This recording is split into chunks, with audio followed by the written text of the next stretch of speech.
and welcome to this special broadcast. You're watching the India Revival Mission on the Times Network. I'm Nayantara Rai.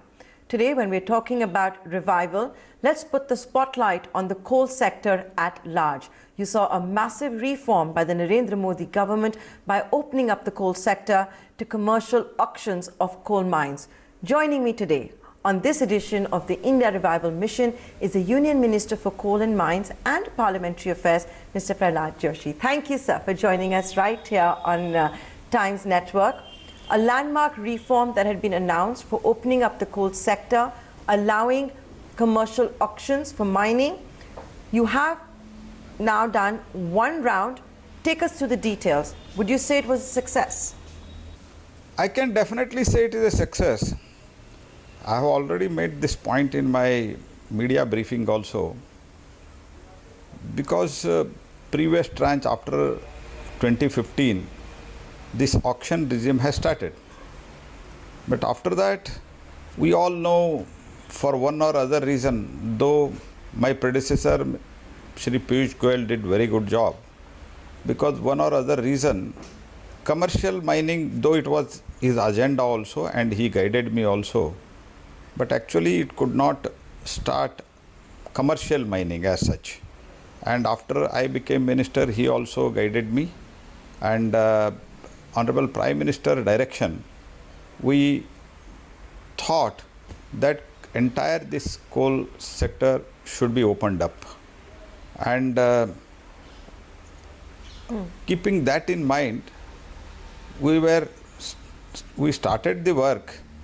But as soon as the COVID is announced, COVID lockdown is announced, Prime Minister directed me that you should start working very fast and see that this, whatever the coal import we are doing today and whatever the shortage is that today, taking this as opportunity, you have to change this. This is your challenge. And he also guided me what reforms are needed, and by what way, if we implement those reforms, this sector can be totally revived and all substitutable coal import can be stopped. All such things Prime Minister directed me, and ultimately we could able to bring out a policy, and that policy and some of the legislative changes also. Today we are in a position to auction it, and our success rate is more than 55-56% today, because 90 out of 38 mines, 19 mines have already been auctioned. For 4, there is single bid, and there is a provision in the reform policy, if there is a single bid and whatever the price he quotes, that we take it as a discovered price and we go for the auction immediately. We will not call it as the next tranche, but immediately we will go for the auction. So all put together, it is around 56-57% is the success rate. So 38 mines which had of course been put on auction. You received 76 bids for 23 mines, of which 19 mines received 2 or more bids. That is of course your stated position. So if I can first ask you, what happens next? The ones that have received more than one bid, what happens in that case? Now, whichever main bids, these 19s where more than two bids have come, that will be immediately we will process, and legally, and there is some process. They have to take some clearances. Now vesting order has to be given.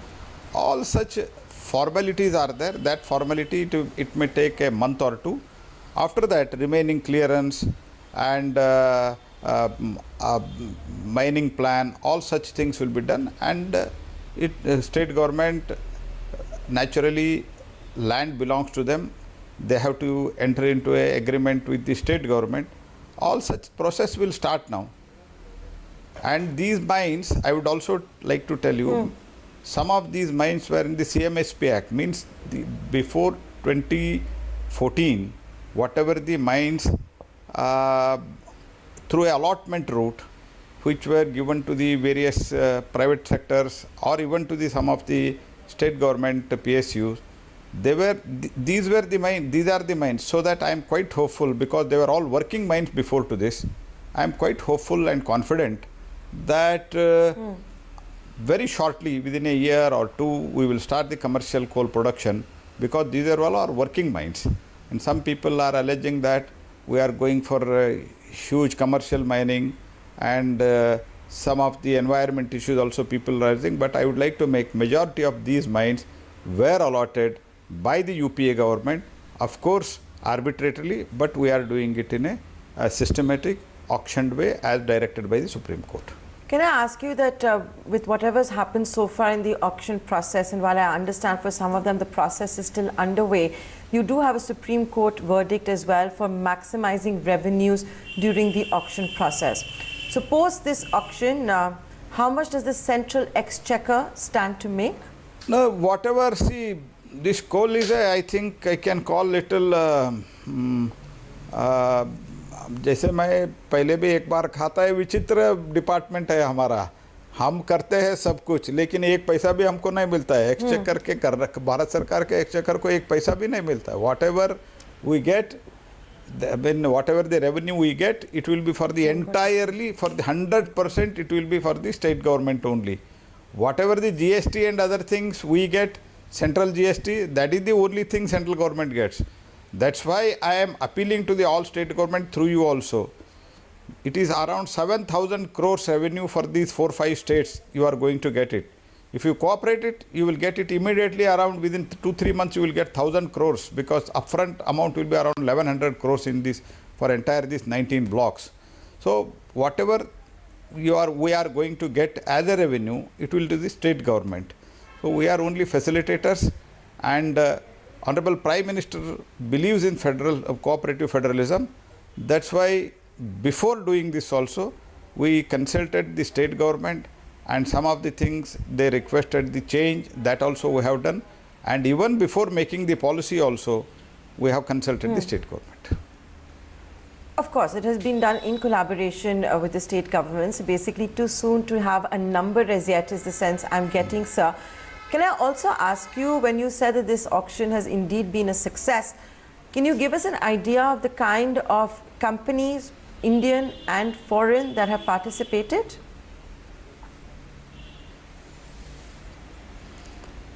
Almost, I mean, all the companies are Indian companies only. Though FDI is open this time, around 42 people ultimately they participated in the bid, and they competed, and out of that all are Indian companies. But I am quite hopeful that in the next tranche there will be foreign companies. And but one good thing is there were few selective operators or industrialists who used to go into either in the coal industry or in the steel industry. They only used to participate in this. It is because of basically two things. One is there was end-use restriction previously. Now it is not there, any can participate.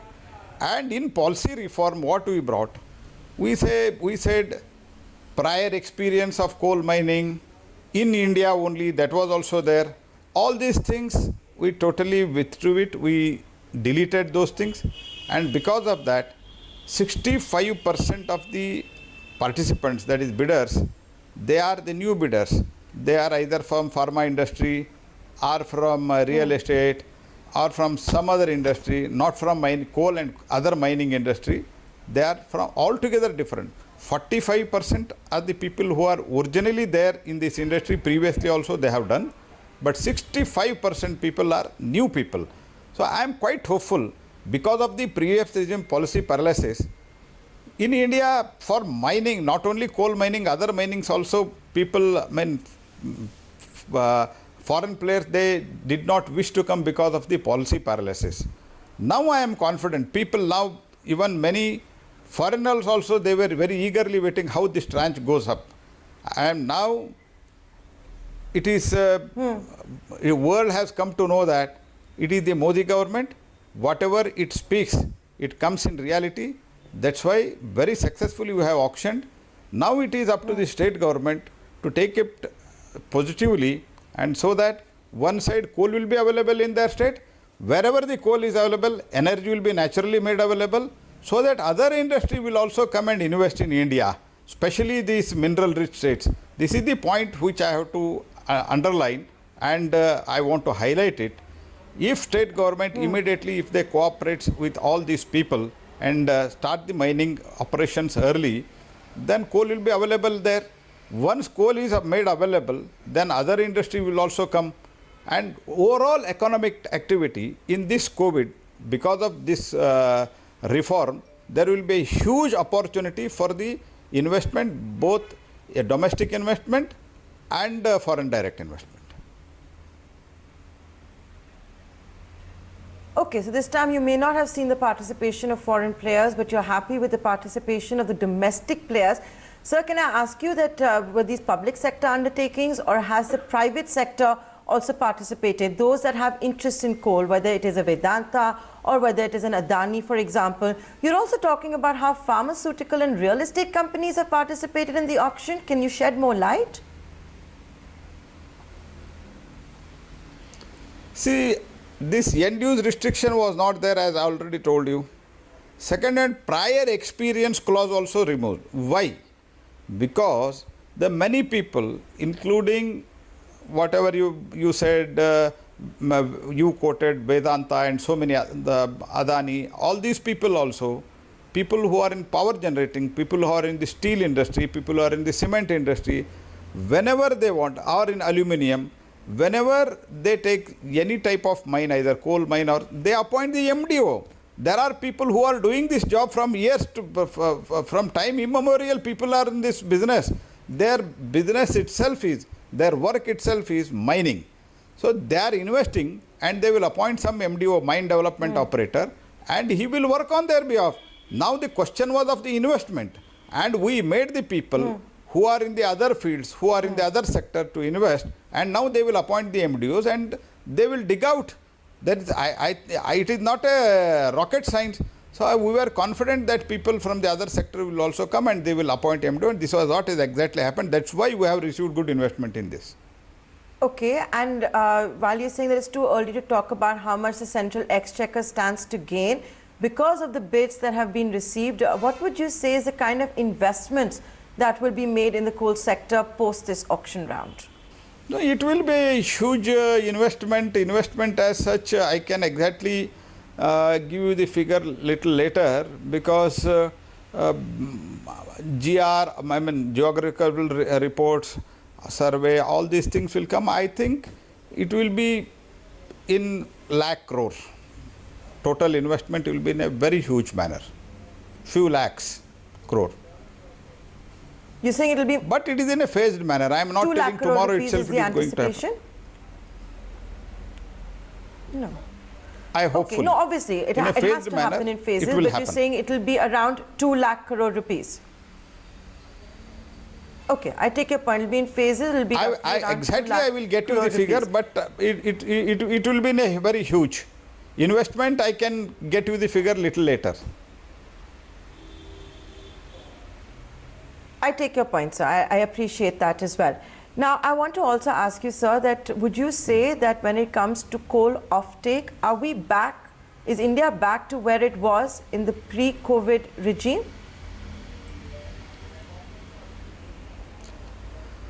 I can very happily share with you one thing.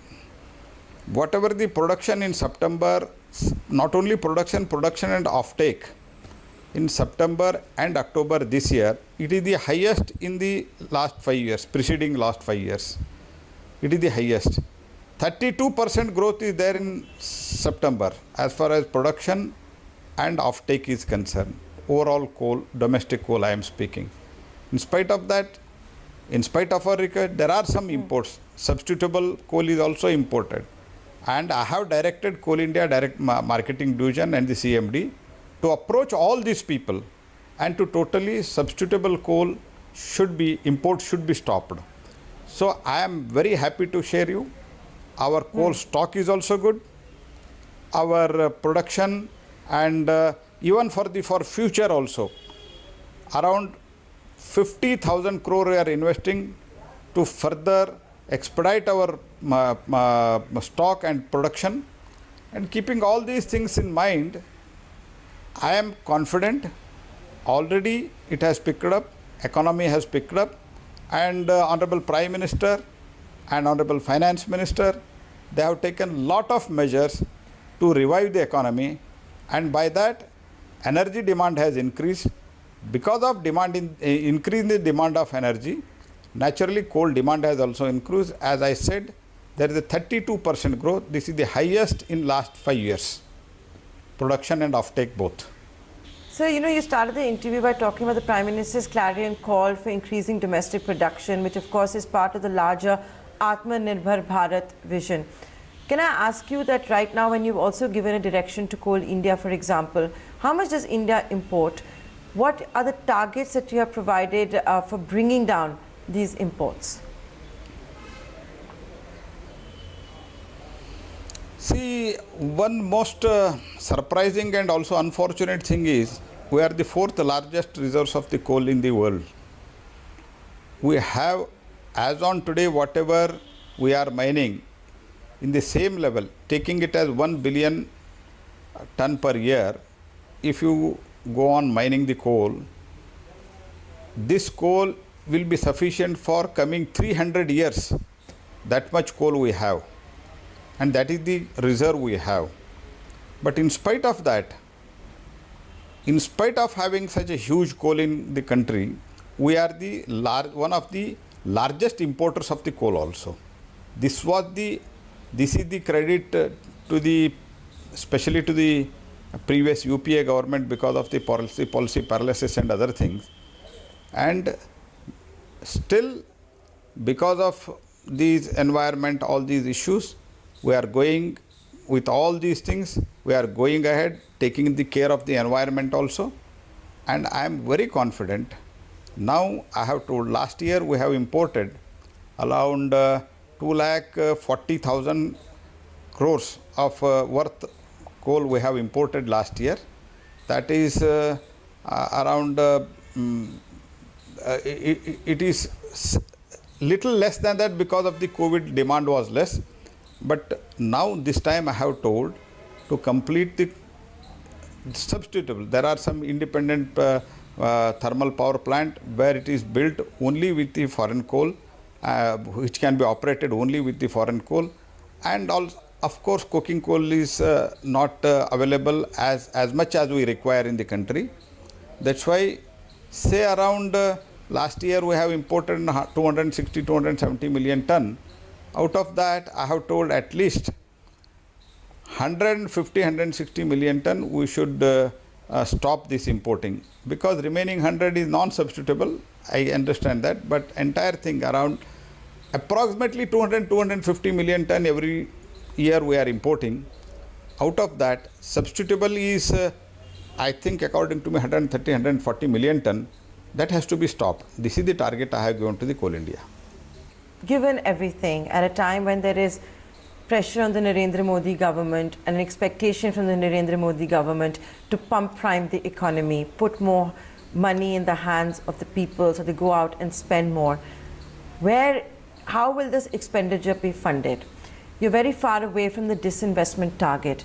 So when you look at a company, a Maharatna like Coal India, can we expect disinvestment? Can we expect higher dividends? Can we expect high, a share buyback? What's on the cards? See, Coal India is a very strategic sector, because whatever the energy we are having, energy for India's energy basket, Coal India's contribution is more than 70-80%. So Coal India, we want to strengthen it. And at the same time, today we are producing around 600 million ton. Actually, this year target is 700 million ton, 710 million ton. Because of COVID, first 4-5 months, 6 months we have lost. Keeping that in mind, if at all we can achieve around instead of 700, if it 600, 610 if we can able to go, and by 23-24 we can achieve 1 billion, then Coal India's profit, Coal India's employment generation, and Coal India's share, everything will go up. So economic activity, as far as my department, coal and mine, I am quite confident, under the leadership of Shri Narendra Modi ji, whatever the guidance and direction he is giving, very shortly this sector will bloom. So you're not in favor of any of the shares of Coal India being sold at the moment. I'm not talking about privatization, but just any kind of a disinvestment is not on the cards. No, not at all. Coal India is a strategic sector. Coal India will remain with the government as जैसे आज है वैसे ही रहेंगे Coal India. Sir, you have another very important portfolio, which is of parliamentary affairs. We all saw how Parliament convened during the lockdown, during COVID-19. Going forward, sir, any light that you can shed on what the plans are? Because yes, India is continuing to unlock. Yes, business is carrying on and all of that, but it's not as if the threat of the pandemic has completely gone away. How will Parliament function in the next session?